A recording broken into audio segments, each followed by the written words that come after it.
സമാധാനിക്ക്. ഒന്നും നമ്മുടെ കയ്യിലല്ല.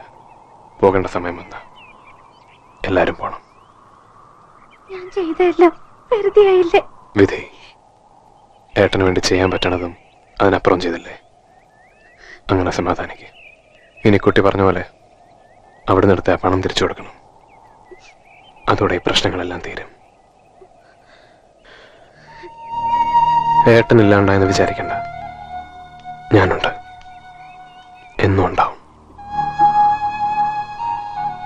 ഞാൻ കാരണം ചന്ദ്രേട്ടന്റെ ജീവനൊപ്പോ ആരോ ഷൂട്ട് ചെയ്തോന്ന് പറഞ്ഞു. അത് സാരല്ല. ജീവിക്കാൻ കൊതിയുണ്ടെങ്കിലല്ലേ മരിക്കാൻ പേടി. ഞാനത് ഏത് സമയം പ്രതീക്ഷിക്കുന്നുണ്ട്. അങ്ങനെയൊന്നും പറയരുത്. എന്നെ കുറിച്ച് എന്താ അറിയാ? ഈ ദേഹത്ത് ഒരുപാട് മുറിവുകളുണ്ട്. അതിലും കൂടുതലുണ്ട് ഈ മനസ്സിൽ. ചില കണക്കുകൾ തീർക്കാൻ വേണ്ടി മാത്രം ജീവിച്ചിരിക്കുന്നു. അന്നെന്റെ പെട്ടിന്നൊരു സാരി എടുത്തില്ലേ?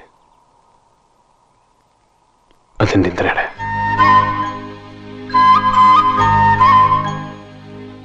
എന്നെ ഇത്രയും സ്നേഹിച്ച ഒരാളുണ്ടായിട്ടില്ല. ഞാനും.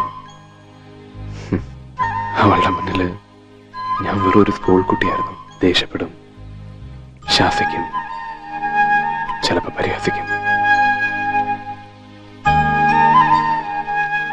സ്നേഹിച്ച് കൊതു തീർന്നില്ല.